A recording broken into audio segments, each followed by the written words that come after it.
Hey guys, we are live on YouTube. Welcome to the penthouse. Sasha, good morning. Wow, you're already preparing. Morning, yeah. Almost done. Looks delicious. Thank you. Maya manchiso kia tlamini for sure. How did you sleep? What about the shop? Epronia or Sonel? Sonel. Can the fact that it won't check a mobile, then come around for chance. You breathe. You breathe. Do you want to say any word before I leave? Okay. Klamin. Mlungwami. Alright. I'm right, Mlungu. We are live on YouTube. We live on YouTube.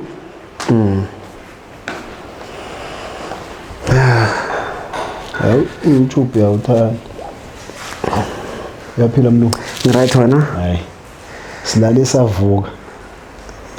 Yo, uNkulunkulu omuhle ne? Hawo ekseni. Ngiyawanda yazi. There's a thing. Mina ngifuna amanyawo wami angabandi. Yo. Okay. Comfortable. Very much comfortable. Usasha uzenzela ukudla. Uyaqeda manje. Engithanda uvuke wageza ekseni. Yeah, wageza wa right. Manje usesilungisela ibreakfast sinini sobe sesidle. Okay, so ngifuna sikhulume Dlamini. I just want us to like give people young advices, you know. I feel like sometimes there is someone out there who's watching the show and a little bit of advice can have an impact in their life. Definitely. Like Mawach Bega, from the content we did, people started actually saying, thank you Dlamini for giving me hope. Yes sir. I was in a situation where I thought I'm worse. And it was not even worse than what you went through. Yes sir. So it's to inspire a lot of people in different ways. Yes sir. What can you say to someone who wants to give up right now in life? Because of feeling that impilo yakhe istakile. Yeah.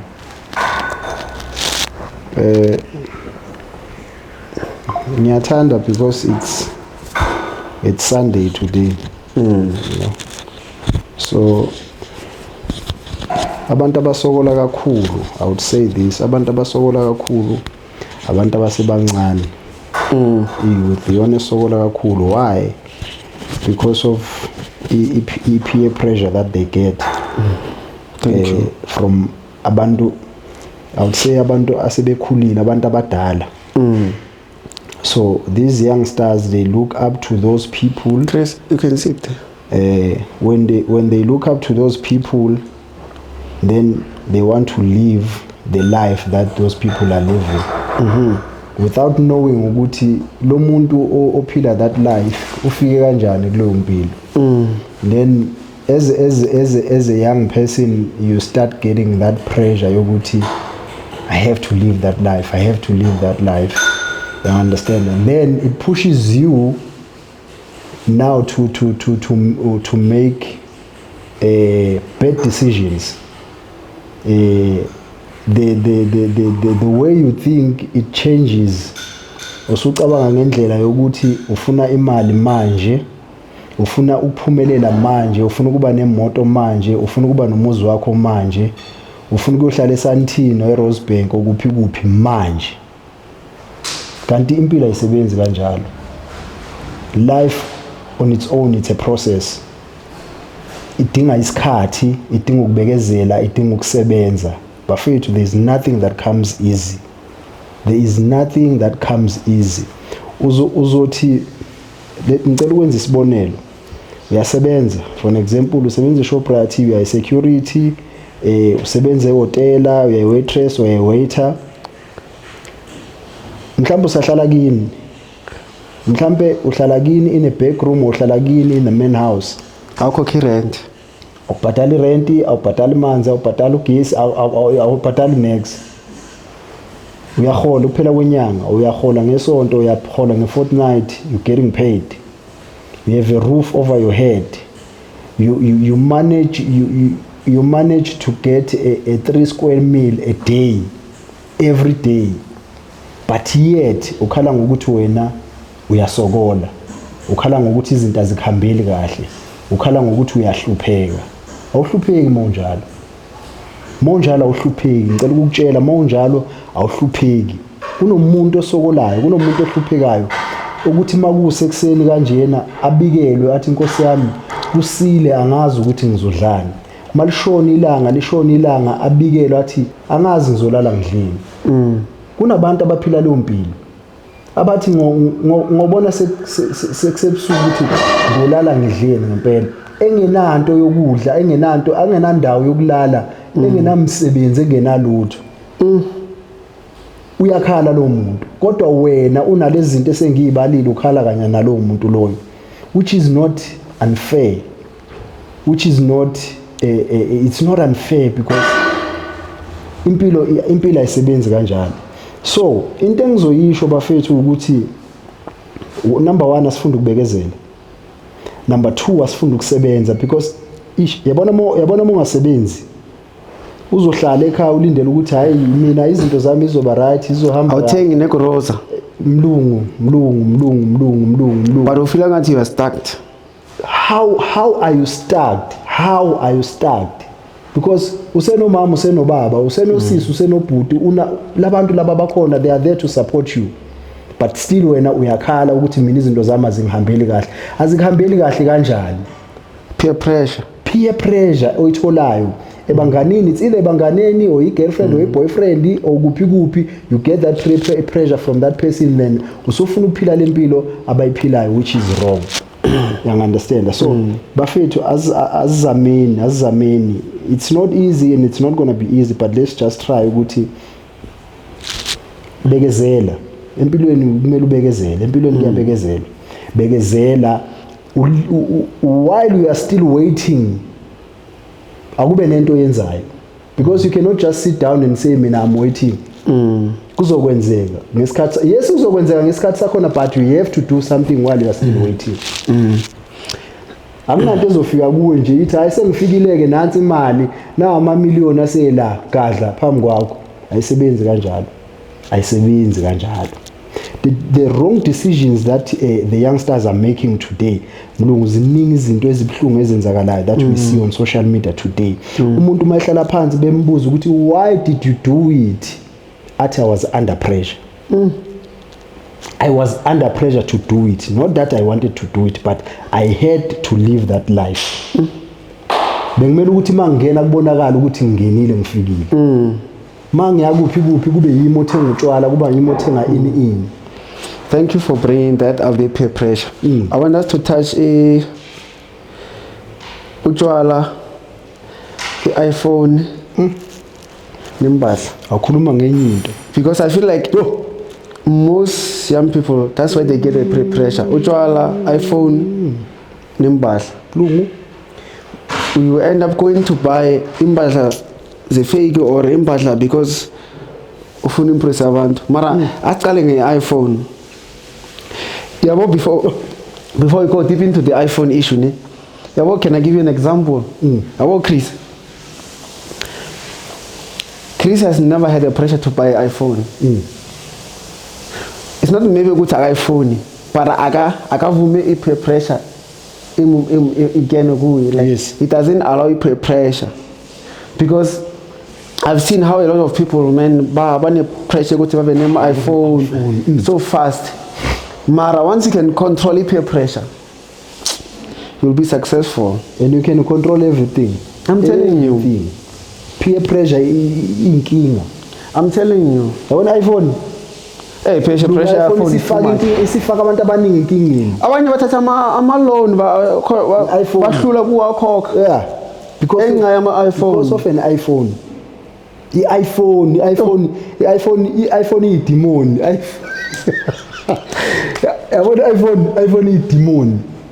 Yabona khona manje if awuphathi iPhone ufana nomuntu ongena phone. Ufana nomuntu ongena phone if awuphathi iPhone.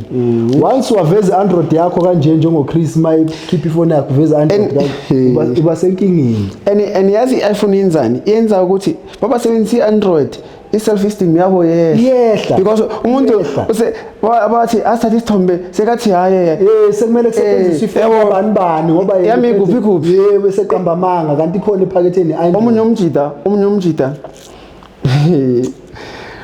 sisemsebenzini bakhe bathi bafuna iphone and then athi yakhe ayikho and ibe khona because usebenzisa Android. Yes own yourself. If you know you're using Android, make peace with it, because I feel like you're gonna put yourself into wrong situations or not fuck up your pressure. You'll end up taking your money and buying iPhone. Like if you use iPhone, be proud of it. If you use Android, be proud of it, guys. No one will kill you for using Android. Come on. iPhone in Android, you know, be a phone. Also, if you're using Android, what are you gonna do? Sisakhuluma amadoda. Sorry, ne. Ukudla guys, uma uthi ukudla seku right. So we're not gonna have a breakfast here. So in the way iPhone eko right and abanye benu nifaka abo mama wenu kuzingeni ekoletini mama yakumashonisa every day ukhala ku mama wakho ukuthi wena ufuna iPhone because abangana bakho bane iPhone. The next thing mama wakho uthatha imali yakhe mila ayisebenzise kwakhe umuzi uyisebenza ukuthengela wena iPhone. The next thing bayayitshontsha. Because I've heard a similar story. The next thing bayayitshontsha le iPhone because wodakiwe and abantu bama iPhone bataka kakhulu. They get drunk. Bataka kakhulu abafuna ukusebenzisa ivideo. Because lo mama ontshela athi yena ingane yakhe vethi ifuna iPhone nginge she end up taking the money that she saved imali for that boy. I save her, you know, when your mom is saving money for you, Gucci, also when the right. Is it right? Yes. I tell her phone iPhone. She ended up taking that money. I'm taking the iPhone.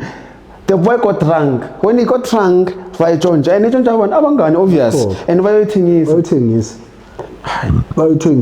Buffett. Yabona my iPhone.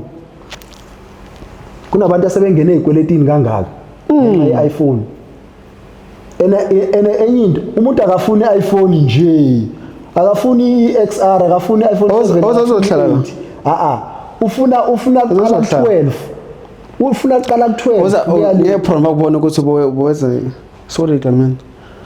Yabona khona uSasha mawuphethe i16 last number. Sasha.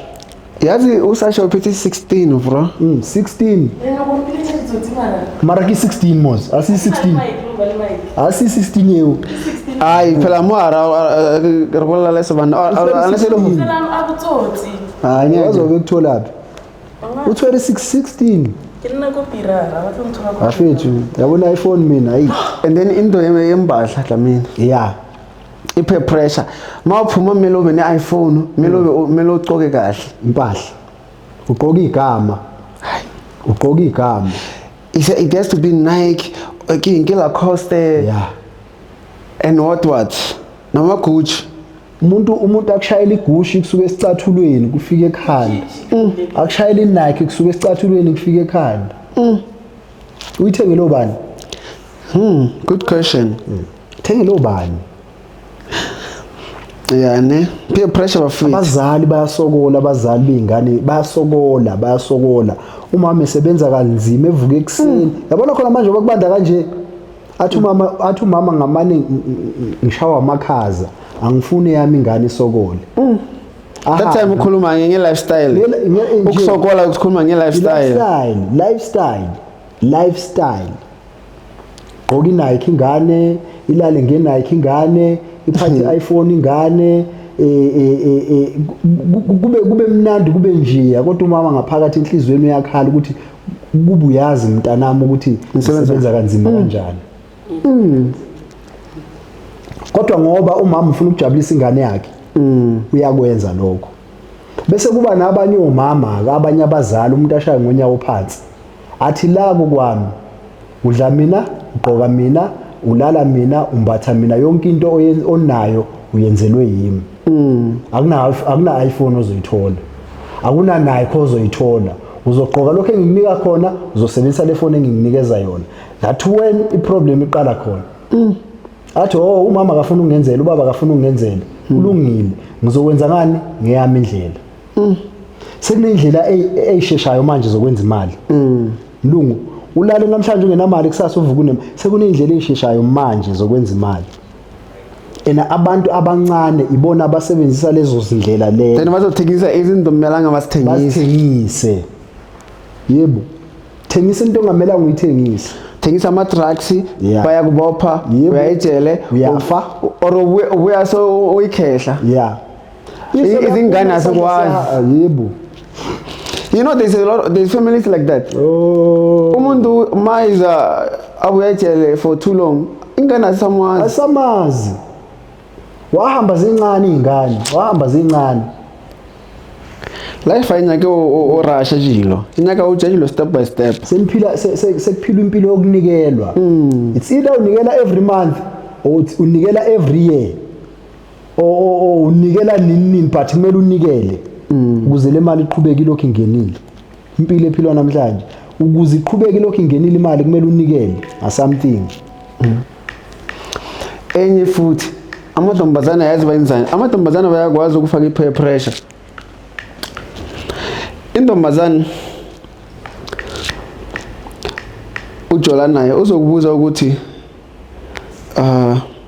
let's say you are on the way uzothi what car is your car nakho that time you didn't even tell her ukuthi uza ngemoto yes useconcludeile uthi wena unemoto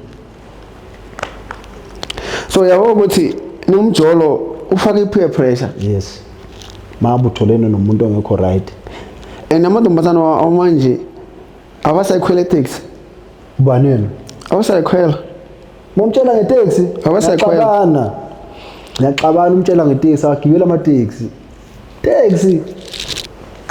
abasayikhwela ama-taxi these days thina uyamlanda uyamubhela phakathi kwezinto ezimbili uyamlanda uyamubhela angeke uhluleke kukho kokubili okukodwa kumele ukwenze so I feel like umjolo now une peer pressure and I feel like umjolo ne it's not good if nijola ngegroup like mina ngiyazi intombi yakho uyazi intombi yami wazi intombi kaChris sonke siyahlangana yebo kuba into eyodwa and then mase lo wena uphusi Hennessy lo aphusi iwatwati se umunye uyaqala siyacompare yabo uya conversation then manje the next thing kune peer pressure in the relationships next thing siyaqala ukubuza ukuthi kanti wena umngane wakho wena kanti subizwa ngowena awuseyena ubaby awuseyena umngane wakho ye ku vacation thina siyanini